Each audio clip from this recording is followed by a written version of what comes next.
Okey, Assalamualaikum dan selamat pagi semua. Dah bangun tidur ke belum? Dah pukul 10 lebih dah ni.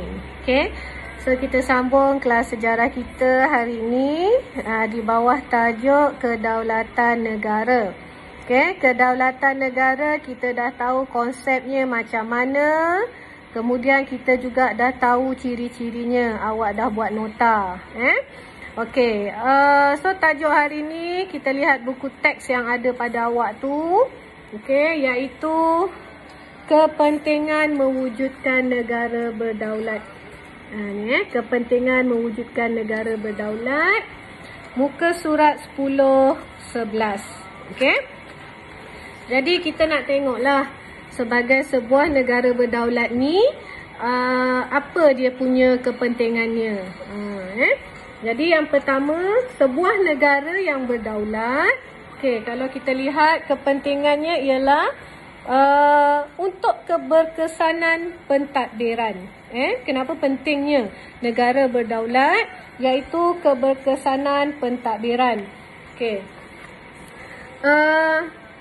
Dalam keberkesanan pentadbiran ini, sebuah negara berdaulat ini akan diberi kebebasan untuk menjalankan urusan pentadbiran daripada campur tangan pihak luar.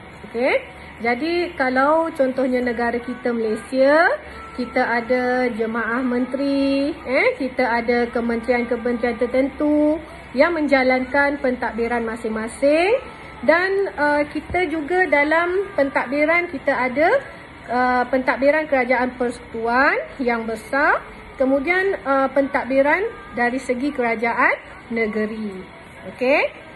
So kita tengok yang kedua, apa pentingnya mewujudkan negara berdaulat. Yang kedua iaitu untuk kemakmuran ekonomi. Untuk kemakmuran ekonomi, kedaulatan ni penting. Kenapa penting? Sebab selepas kita merdeka, macam-macam usaha kerajaan buat untuk memajukan dan meningkatkan taraf hidup rakyat. Kalau dulu kita tengok, kita ni belum lagi Malaysia belum lagi tergolong dalam negara yang maju. Kita boleh dikatakan negara yang membangun, tapi bukanlah negara yang miskin. Jadi di situ kita sentiasa berusaha untuk memajukan dan meningkatkan taraf hidup rakyat yang berbilang kaum di Malaysia. Jadi banyaklah yang dilakukan oleh kerajaan untuk membangunkan sektor ekonomi dari segi bidang pertanian, perindustrian, perdagangan dan juga lain-lain. Alright, seterusnya kesejahteraan sosial. Sosial ni biasanya melibatkan rakyat, melibatkan pendidikan, melibatkan berkaitan dengan penduduk.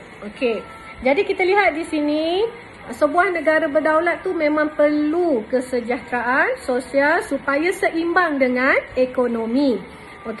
Negara dapat melahirkan generasi berilmu dan berkemahiran melalui pendidikan. Dan juga apabila rakyat berpendidikan, ada ilmu yang tinggi, so rakyat akan dapat memberi banyak sumbangan kepada negara. Secara tak langsung dapat memajukan juga negara kita. Ada beberapa berkaitan dengan kesejahteraan sosial ini, contohnya bahasa kebangsaan, kebudayaan, sukan dan juga rukun negara. Awak boleh tengok sendiri dekat dalam buku teks ni. Dan akhir sekali iaitu apa pentingnya mewujudkan negara berdaulat ni? Sebab kedaulatan tu penting untuk hubungan luar. Sebuah negara berdaulat dia ada hubungan luar, hubungan diplomatik, hubungan kerjasama dengan negara-negara lain. Jadi kita tengok dekat sini. Kerajaan dah buat macam-macam bentuk melalui penggubalan dasar luar negara. Mengadakan perjanjian persahabatan, melakukan perjanjian kerjasama dalam pelbagai bidang. So di sini apa yang kita dapat ialah faedah ataupun kita punya kelebihan lah apabila kita bekerjasama dengan negara-negara yang lain. So kalau kita nak import export barang pun senang, dan juga segalanya lah yang melibatkan negara. Okey. Jadi itu adalah antara kepentingan mewujudkan negara berdaulat. Okey, sedikit penerangan tentang negara berdaulat.